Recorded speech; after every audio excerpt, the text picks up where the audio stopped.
16e jour du mois de janvier de l'année 2026, fidèles et aimables téléspectateurs, très exultés de se retrouver encore le plus avec vous pour ce deuxième numéro de l'année de votre émission Sport 7 sur la télé 7.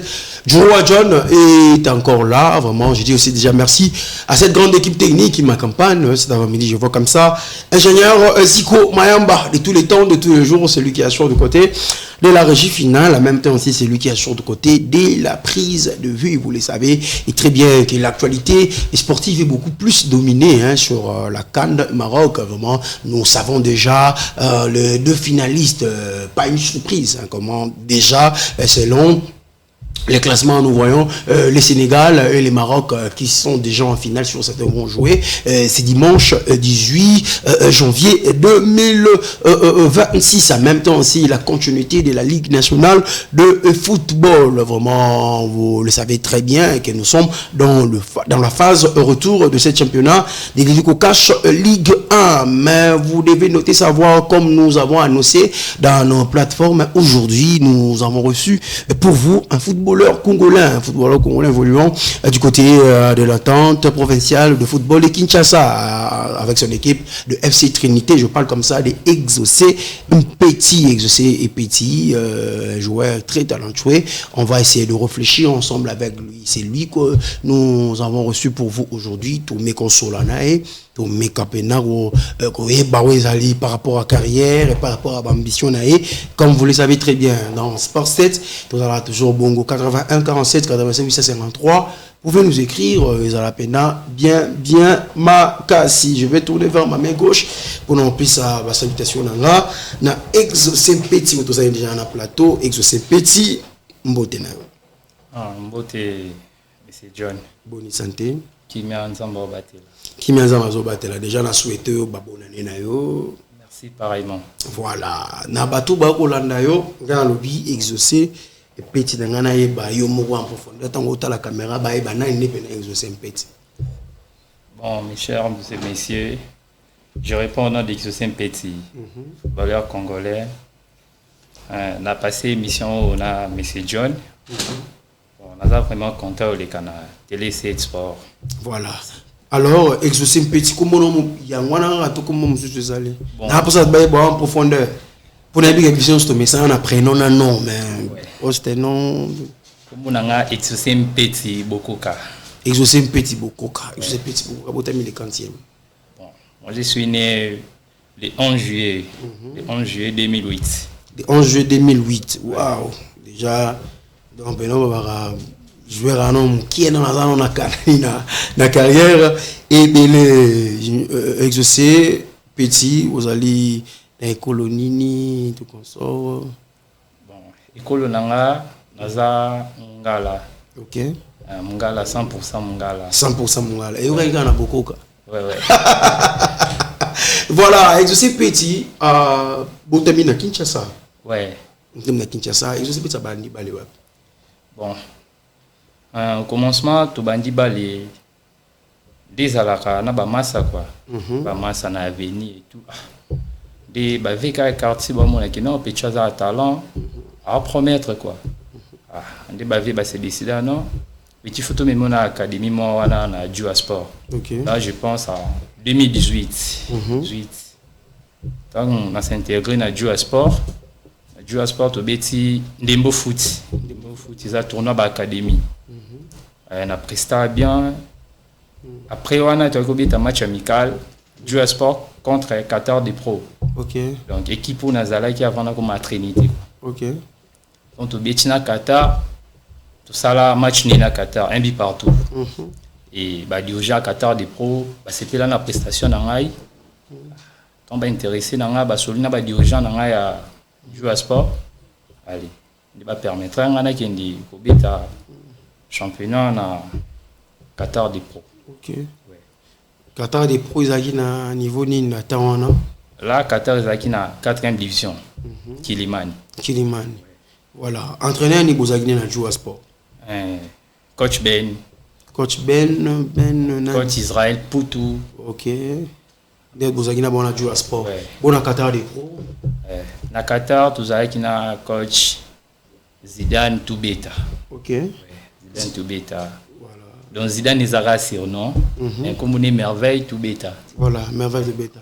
Na bon mi balé rapidement au bénéficiaire qui nini na jouer à sport dans le terrain et en même temps aussi na Qatar des pros. Bon, on a joué à sport ça déjà académie. OK. L'académie va apprendre à bisou comment qu'on s'est repassé dans le terrain. Très bien. Contrôle des balles, ballon à chandelle, OK. ras de sol. Ouais, apprendre à bisou déjà tout ana. Et tant on a eu Qatar déjà, on a déjà maîtrise, on s'est repassé. Et au ça contrôle on a bien relancé ballon bien. Allez, prestation on dit bon bah prester un alors na Qatar aussi de même bah oui qu'on laisse au cas le lingue wana. Ouais, na Qatar on a eu quoi impliqué ce au physique endurance. OK. Ouais. Voilà Qatar des pros tika yora na 4e division to au mataka to. Na Qatar des pros na beti inane na. Donc saison moi qu'on a 4e division, ali na obita 2e saison na 3e division. One équipe. Voilà quand na Qatar des pros. Voilà. Donc tout le monde est en 4e, tout match en 3e. Très bien. Tobimi champion à 4e division à Kilimani. Ali toye 3e division. Donc to commune à 3e division, na beti première saison. La première saison, j'ai joué plus. Nando beta sauté. Nando qui courait entraînement. OK.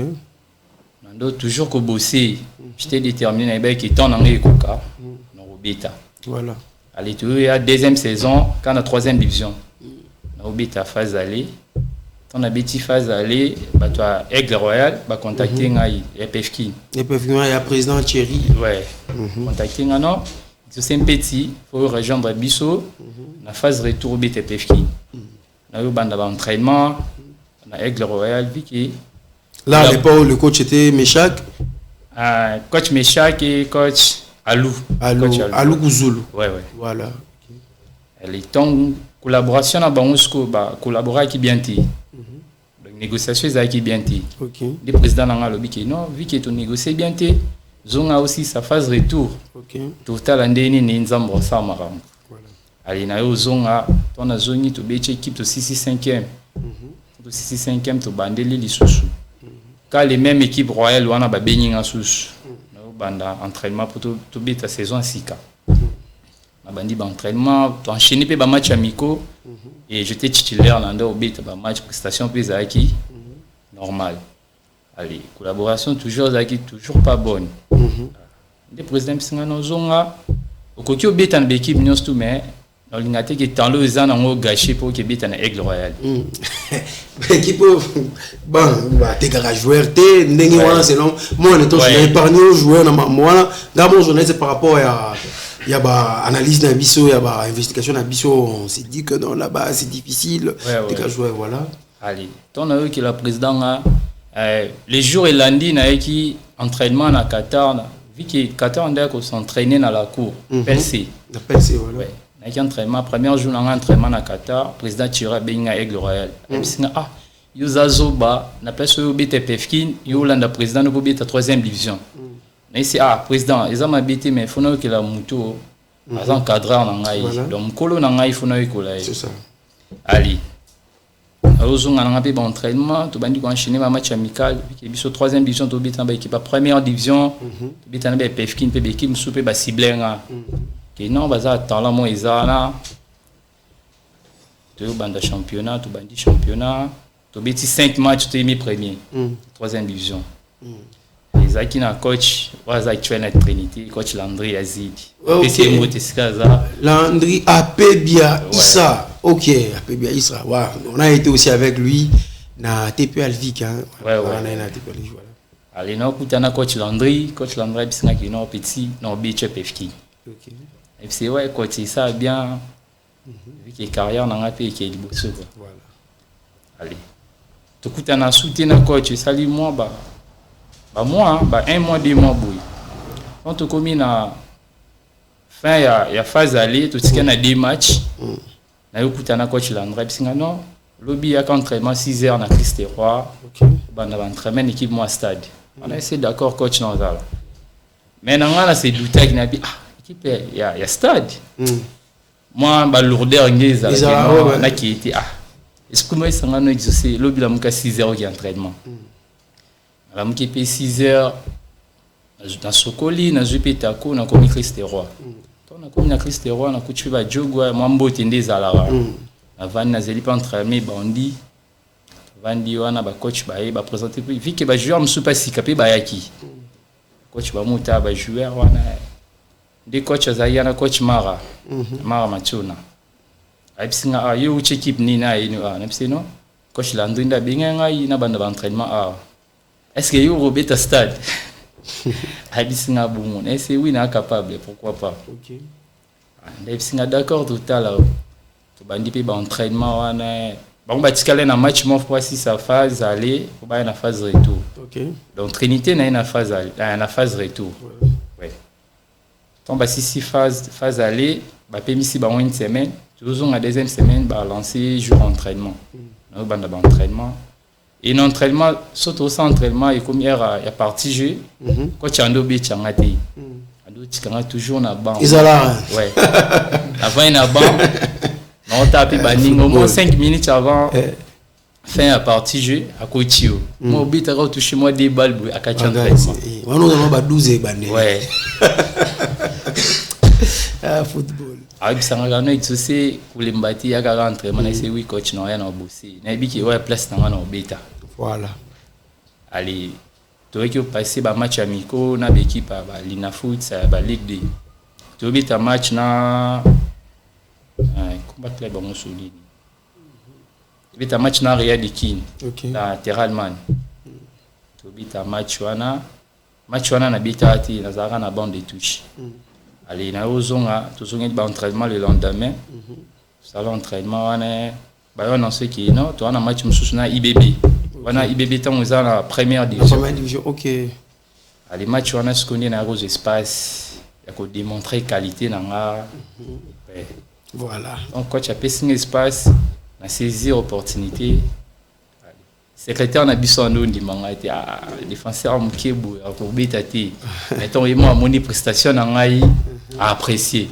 OK tant apprécier allez tout ce qu'on a 2 semaines pour championnat banda tu ko ta salle ton to côté salle tu biti match amical na Gouriwa OK biti na Gouriwa to sali 1-1 le président Jean Fils ouais to sali un but partout allez semaine lundi ba bandi championnat biti 4 matchs 3 victoires ni moko les 5e match ba yo pour là en ba yo pour la coach Abinof ba ça document exaucé voilà moi mbeko disait amata sozoki ali la victoire et kobaki mais après des fêtes peut-être na coach Abinof exaucé bon ça document na yo match où on a sur les terrains c'est d'accord coach on continue toujours ko bosser au match wana na presté bien allez tu oublies ta première match na ngezala qui na XC Boom.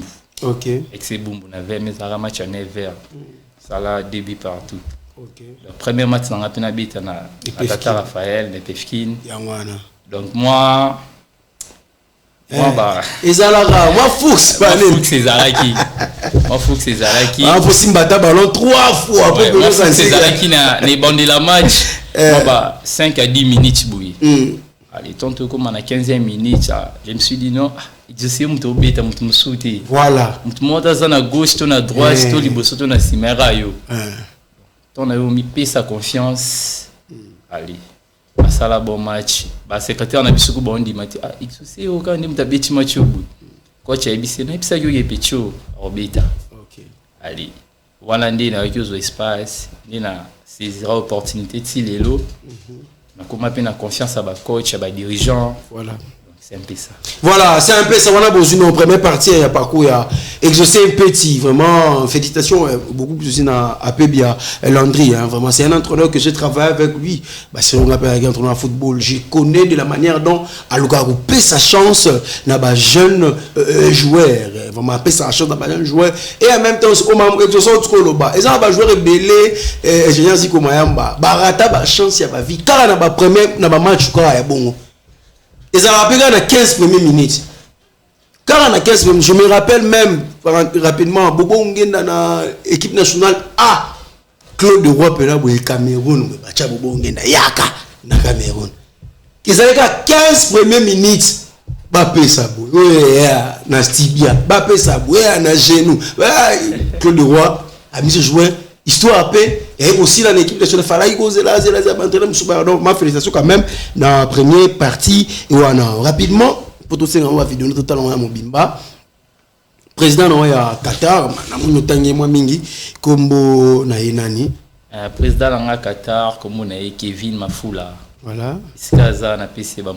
Voilà, président Kevin Mafoula, tout peut sur Bambote. Na Trinité, quand même, comme président. Na Trinité, na Pessimbote, na président Jiponenze. Na président na Fabrice Kitoti. Voilà, Fabrice Kitoti, na président JP Onyenze. Balu kabaye ba exaucé petit réellement beta poste ni. Bon, exaucé petit, c'est défenseur central. OK. Défenseur central. Donc 5-4. 5-4. Ouais. Mais si on a 2 ou 3 euros, bon, on habite à Naza polyvalent, on habite à 2, 3, 6. Donc, si on a mobimba na joueur. Si on a mobimba joueur. Ce qu'on a na accident betaka. Autour de biso ah ouais. Tant au beto le bique, yo mo le bique exaucer mutu muso azateka yo monto beta. Ouais. Tant au betaka. Défenseur ni na yela on esprit.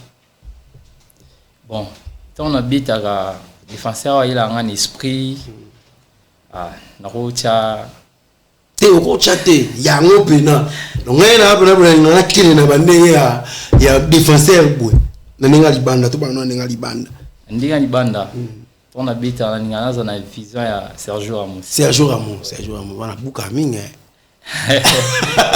agressif trop donc c'est-à-dire pour avoir type ya défenseur ba agressivité mais pas trop ouais pour technique ya bien ma casse bon score na ninga Congo na na molimo ouais na ndinga Congo awa na rocha chancel même ouais.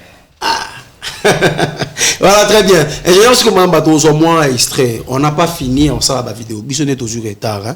La vidéo déjà qui est belée, fait que tout boum sango rapidement pour notre jour on a bisson, mais quand même, tout l'examen extrait en dame, c'est ça, monsieur, il y a tout le temps, on peut aller à Mobimba, tout soit extrait, justement, il y a quelques actions. Il y a toujours un monsieur qui et puis nous allons revenir pour tout continuer. Déjà, je comme Mayam Babane qui illustre. Exaucé Mpeti, un nom qui commence doucement à faire vibrer le football congolais. Originaire de Kinshasa, capitale de la passion et du talent brut, ce jeune défenseur évolue avec une maîtrise qui force le respect. Sur le terrain, il est une muraille, calme, précis et toujours lucide, même dans les moments de forte pression. Dans la surface, là où beaucoup paniquent ne lui reste posé.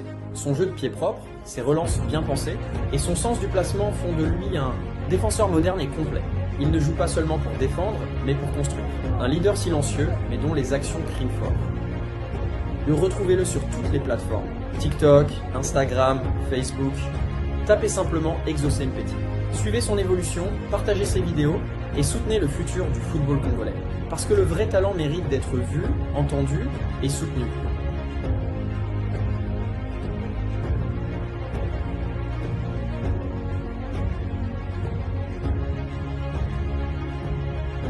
Exaucé Mpeti, un nom qui commence doucement à faire vibrer le football congolais. Originaire de Kinshasa, capitale de la passion et du talent brut, ce jeune défenseur évolue avec une maîtrise qui force le respect. Sur le terrain, il est une muraille, calme, précis et toujours lucide, même dans les moments de forte pression. Dans la surface, là où beaucoup paniquent ne lui reste posé.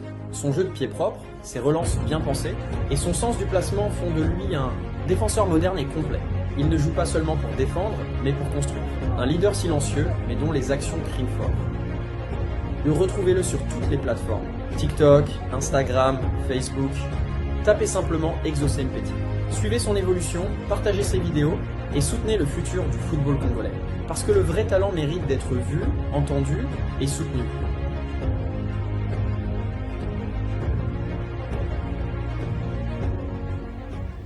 Un défenseur très propre. Il joue à deux pieds. Il est belé. Deux pieds.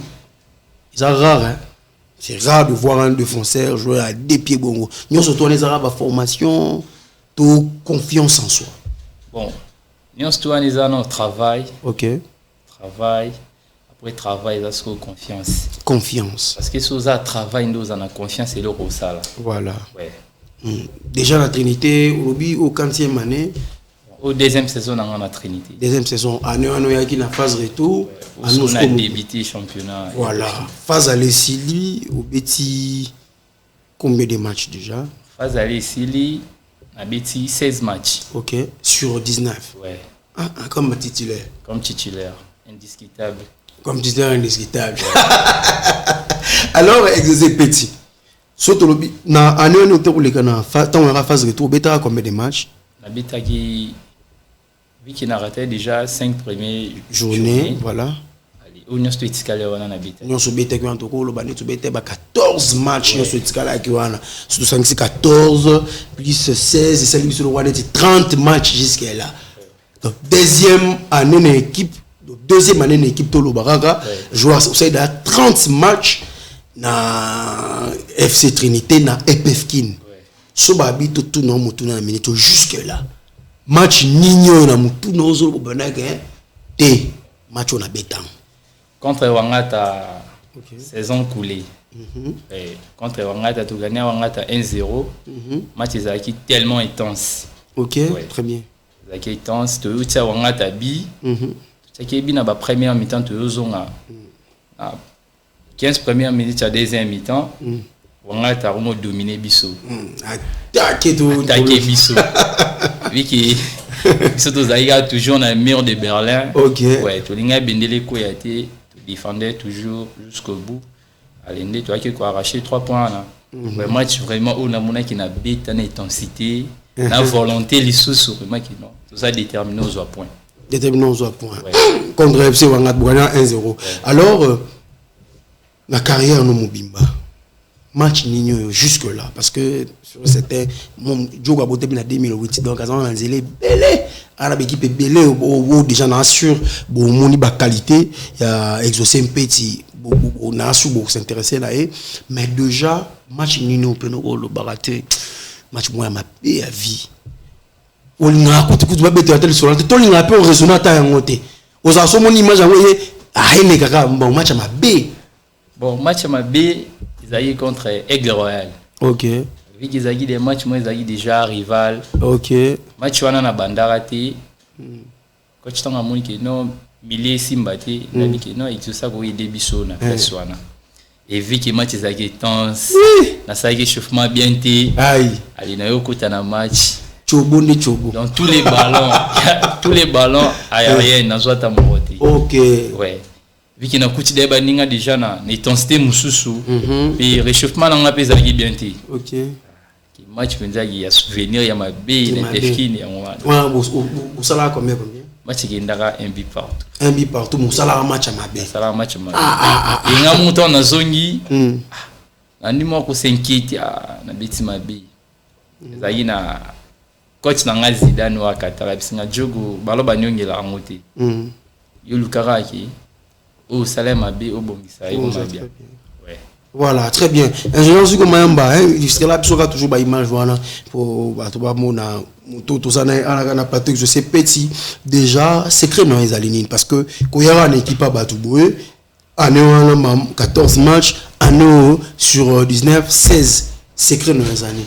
Bon, secret dans les années, le Sambo. Ok. Ouais. Le Sambo, protection nanga. OK. Il y a des boucliers nanga quoi. Allez, deuxième secret nanga c'est travail. Travail voilà. Travail. Na c'est donara. Donabo matin nanga il pour na travail 1 heure du temps 1h30 travail individuel personnel. OK. Ouais. Donc qui m'a maman yo moko. Voilà. Obi que nzambe mais batumi ba rappeler na ba joueur na marambwana. Abini bataki niata biteli ka mon équipe à Batouboué Pepe c'est Serge Pongone non pesa le mon beauté na botine to Jonathan Benga pesa le mon beauté oui te venanga Serge Pongone surtout Israël à moi même na banganga venanga Serge Pongone venanga Jonathan Benga na Israël na banganga na Israël Bokonzi mon réalisateur na banganga pesa le mon bona bango conseil na bango izalaka ke jogo travail, prière, discipline, la concentration. OK. Donc il y a un des importants. Mais on croit que l'on existe dans des motos. Bon, Et... Tout d'abord, on a croyé à Nzambi. Peu importe la difficulté, on a coûté un obstacle. On a Nzambi devant. Na ozala na ebiki na beta ba match mususu toujours pour la ouais contre Bumbu saison contre Bumbu quand na phase aller Bumbu on mène biso 1-0 to komi deuxième mi-temps to tikana ba 15 minutes pour match ici là na Nzambi tout est déjà pour là moi tout ce to poli mukilelo banini na toujours na ndimaki ngana gagner match on a confiance dans Nzambi. Ba misuba qui à gauche à droite mais ngai pa na yo natali so ba fardo na nga très bien na biki olongola nga ba fardo ana to beti 5 minutes 10 minutes to tsa ba mobi ya penalty OK capitaine abiso Ioma au tsa penalty allez to tika na 5 dernières minutes à match to zi corner corner coach ebisinga no je sais mata OK tsa coup de tête mais sinon coach nga tika ali comme renard de surface na à surveiller Simona. Bazui numéro 3 na biso Gradi Fansaka. A poussé na milieu ana. Corner, abimisi ballon en retrait. Ali Gradi Fansaka perdu. D1. Nous amenons à nos lieux. Et na sepelemba monter na bukaki mabolongo nanga na bisi Nzambe. Voilà, très bien. Témoignage moi Guitogo sur certains jeunes joueurs au bola sur mon témoignage. Et c'est 15 minutes à la fin, à l'obinza menelo ba fardo nanga, loé nanga charge. Na simara ya prière, boa na ba dit bien ba miracle instantané. Et j'ai comme mayamba donc malama après 5 minutes penalty après na sur nango but mususu éco-typé équipe na FC Trinité et on reçoit victoire nango. Maintenant si koyo continue à question na biso au batu na moment oyo ba fan disco ba simba stilo ba luka batala déjà El Bousso osambela wapi bon El Bousso na prière na ministère amen OK et pas Léopold Mutombo donc côté Léopold Mutombo côté ya mama Olangi genre mama biso na mema biso kuna na église wana tulanda lokola mama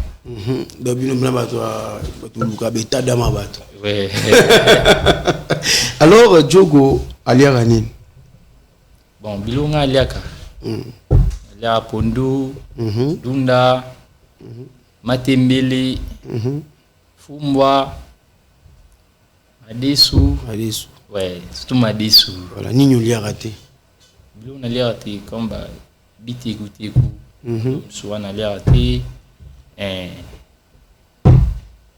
Malwa pena derati. Voilà. Babylone so pena derati. Pour exaucer ça la forme en plein match. Faut penser ba il est d'amasi. On a en forme. Faut ba la bisogara. Pour je connais de joueurs oyo avec ngai pour na match na faut badi. Mais tandis que ba msu badi ba pekisa mais yepena ba coach nga pour pesa yango. Bon, pour nga en forme ndé na bita match. Ngolia loso ya bula ina quiz. OK. Ouais. Ya on peut na mtu sala ga. Ya on penza itsanga penza ngwaviri. Ouais. Alors, ce quoi en terrain. Nani au fond mona. Pour moral ya. Donc premièrement sur na terrain. Wa na so talier pele obi wa. Premièrement sur na terrain.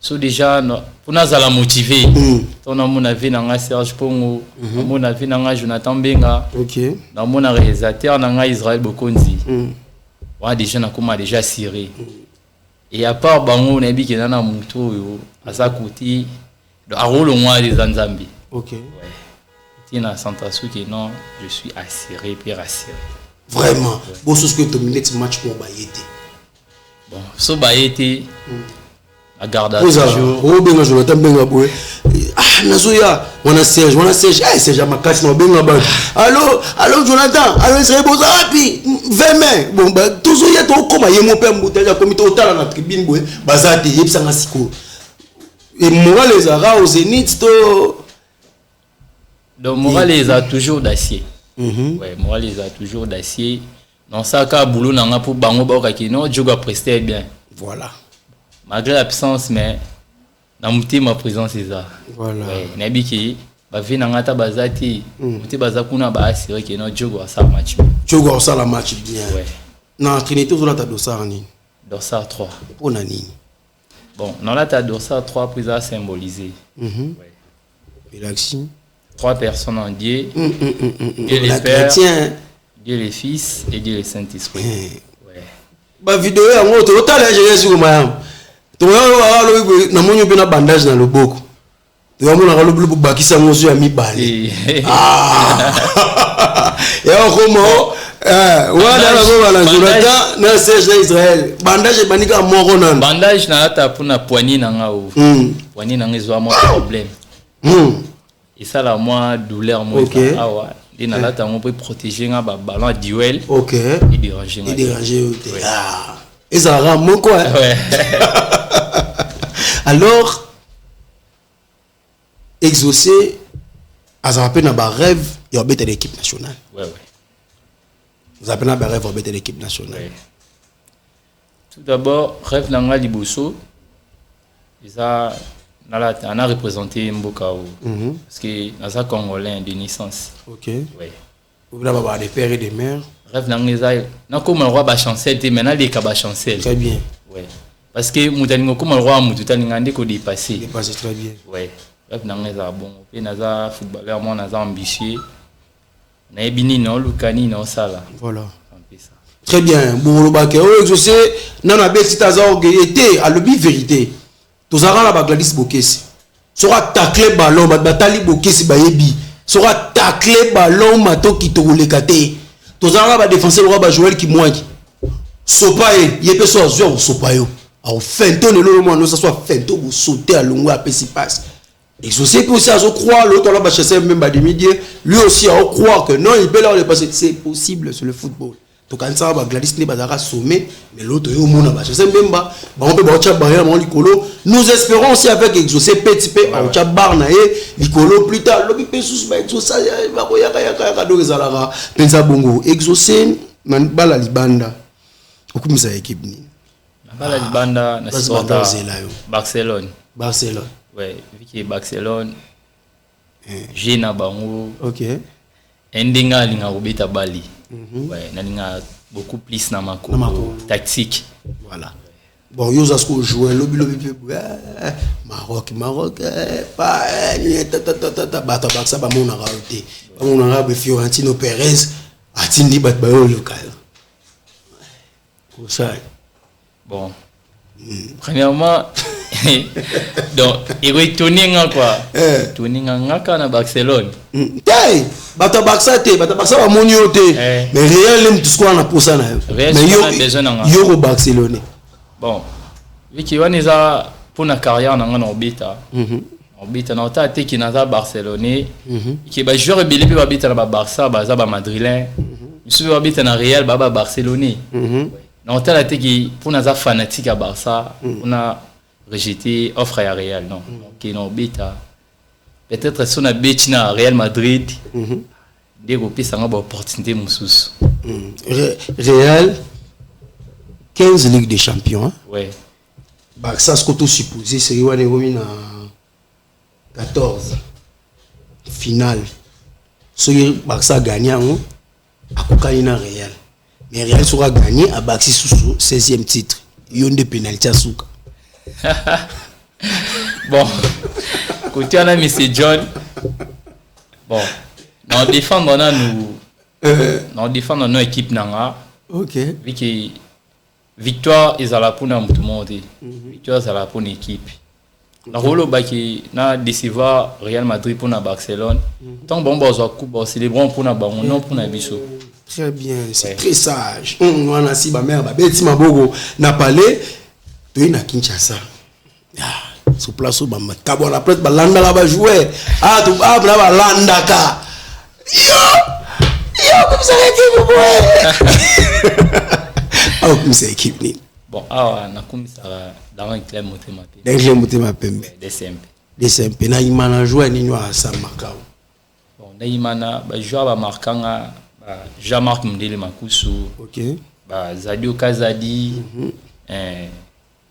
Serge Bangala joueur ba junior connaît ba marquant na imana ba marquant pena ba wana ba wana allez lobby ka bo quand tout ça là parce que sur certains monsieur Rolanda ma partout même ba Rolanda l'évolution notre championnat ici là nga benga bon muyaka pena yebwe petit ni maramyango parce que je crois aussi à la présidence Nabino Nabi Kitotsi c'est un bon manager Nabi peut aussi JP Onier c'est un bon manager parce que profil na yo ensemble avec nous va proposer na vita muyaka pena yebwe beta na yo ouais non jouer ouais non beta donc non beta on vraiment avec endurance donc concentration ni on se izawana na hôtel te qui naza imanien ou na beta moi na ba légèreté pour na beta na avec club non beta vraiment na to vita imana penza ouais vita imana non lien moi vivre vraiment donc après non ba couleur na ngana sima après match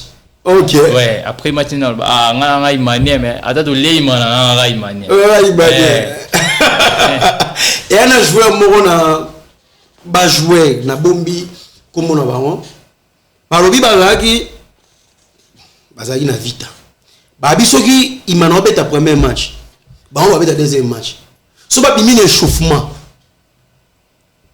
football kaka batu na kaka score imana combien donc c'est-à-dire bango bazaka ba veki bien car soki ba obeta na vita soki imana obeta match ezala tame ba fani na hôtel osati pena bu débat penza donc ça qui so ba bimi échauffement ba bimi batu ni score combien soki imana opola au moins ya so na échauffement na vite mais moi na et baby ayo beta ngali somo balobi kutu il y a eu un moment et yo senga pena que ba beta na imana ba pola parce que yo ba master tema ba que non ba to couleur wana ba nga ba mbela bango berge bino se botikeli imana mais na c'est na réponse moko me joueur wana pesara ba kama na ma mpe exaucer lobi abineta yo ko silanga makampo nini anga no beta na vita sko nenge imana gagner nguna imana supprime est-ce que na supprime nini ya imana na supprime imana te c'est-à-dire ça na sko nanda kunanga na famille nanga na sentiment nanga na privilégié na parler nanga voilà mon dit donc vous pouvez parler na peu importe couleur wana mama nini ya musala donc vraiment très bien réfléchi na pas on a mais ce que le peu nzamba ça pe ngolo maya nga dorande yemta liboso ouais wana no défendre ma couleur ouais wana beba le bara mon tema pembe ouais mais la couleur les a pena bongo sur certains vous avez compris même nzambe ana batuna akumisa même arbitre bomona kana ana batuna même mama musala ya musala même ngapi na boy na couleur nanga mari équipe na biso kufa wenzori mais na couleur équipe nanga komisaka vraiment joko to komi na suka ba ambition na squeeze nini déjà na équipe de FC Trinité bon ba ambition nanga déjà ou ils a deuxième saison nanga na FC Trinité ndina tchaki na fixa ki ba ambition nanga yi na obita phase aller fona biton déjà na Dikolo à haut niveau ou opportunité mususu ya na phase retour na kinobite sika mususu vu que na biti phase aller performance des équipes vraiment 100% malgré carton de empêché na raté 3 matchs OK ouais ndé à momoni les autres aussi phase aller 6 na 16 matchs voilà pour le moment la jeune offre monter pour la phase retour nabi qui dès na zuité na phase aller ou nabi qui phase retour ce qui est libre opportunité monsieur même moi aussi également je vous assure dans l'Ikamwana aux rêver pour beta libanda donc c'est propulsé vraiment ouais naibara ton azara na Qatar donc ta centre on a ni na ngasuka na Qatar tu vois na ba masaka na martyr de ta centre ba bita masolo na pourquoi ba distrait surtout talibé ba AG Kendi ba parler ba hôtel la biso OK ton mère amona jobima wina entraînement zongi bonelo oti malgré ça boulot ils a passion mais hermo pelinga action sota cheme ki akendo lukatelo mo bwana mais ce que bon na ba les simbati très bien bon na ba les simbati na siba ya ngani na ressentir on a suna binoti na phase retour voilà c'est la détermination bah ti jogo bino bomara ba bilo baloba est à qui vivra verra voilà allez tout beta championnat tinde peut aussi ça Fazali Nzambi ya Osunga ayo koma na FC Trinity et là na baraki so pesi confiance dans Nzambi Atika Ote voilà mon tour dans mon wenga rapidement parce que aussi si quand même ou marque rapé bon na marca na Qatar des pros na joué à sport mais jusqu'à présent na FC Trinity non la marque mais je sais que non tout la filé wana c'est je pour moi et voilà Balandio quand même bon la PC merci na vinanga Serge Pongo Jonathan Benga na réalisateur nanga Israël Bokonzi bo continuer toujours koza simananga babi oyo on ma farine na boulangerie là on lipa ça mais comment te ba kabali lipa oh tozo livrer te lelo TV za radio te ba ya comment nini to ba ya na farine comme mola lipa bo te bolo commande bolo simbate on peut ça mbuti na voilà na batu oyo ba soutenir ngai voilà na pesi mbuti na vinanga roba indi ouais vinanga roba indi na pesi mbuti na na segina voilà baleke bele mais na pesi mbuti na code 16 na Angol. Voilà. Ouais. Très bien. On a été avec Exaucé Petit, footballeur congolais, un défenseur central qui évolue avec son club de FC Trinité, une équipe évoluant du côté de l'attente de professeur de football de Kinshasa, vraiment sur certains. C'est vraiment un talent, je vous assure, c'est un talent. Moi j'ai assisté déjà à la machine à pour revivre, mais avant, tant au Kabana, quelques extraits. Si vous aurez besoin de contacter le joueur, si vous aurez besoin, vous pouvez nous contacter. Sabino va coordonner. Il y a notre footballeur vraiment habitant en équipe FC Trinité. Si vous pouvez avoir des doutes dans le baguette, moi-même je dois descendre sur le terrain, de venir voir les joueurs comment ils évoluent. Vous pouvez venir aux Alapenza. Bien Makasi. Moi aussi je ne peux jamais finir cette émission comme ça. N'habite aux Likambasuka au Loba. Bon, Likambasuka Izaraki. En plus ça. Merci na ba fan tout balandanga na musika. OK. Au balinga Exaucé Petit. Voilà.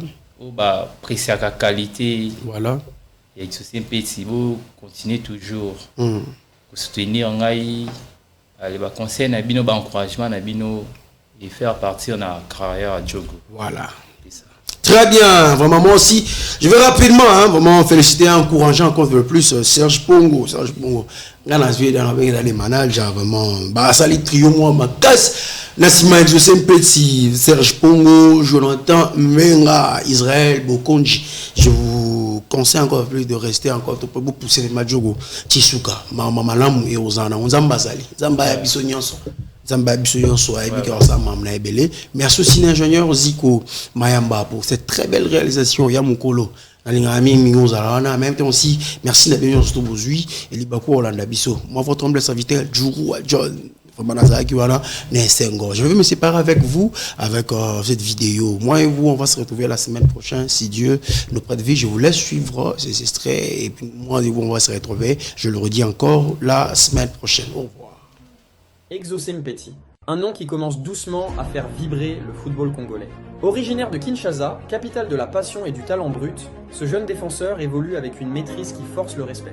Sur le terrain, il est une muraille, calme, précis et toujours lucide, même dans les moments de forte pression. Dans la surface, là où beaucoup paniquent ne lui reste posé. Son jeu de pied propre, ses relances bien pensées et son sens du placement font de lui un défenseur moderne et complet. Il ne joue pas seulement pour défendre, mais pour construire. Un leader silencieux, mais dont les actions crient fort. Retrouvez-le sur toutes les plateformes. TikTok, Instagram, Facebook. Tapez simplement Exaucé Petit. Suivez son évolution, partagez ses vidéos et soutenez le futur du football congolais. Parce que le vrai talent mérite d'être vu, entendu et soutenu.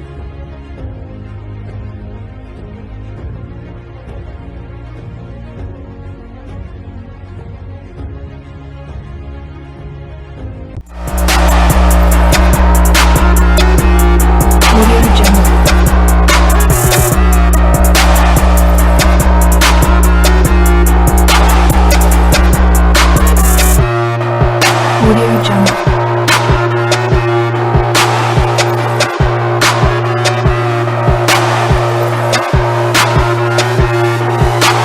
Volume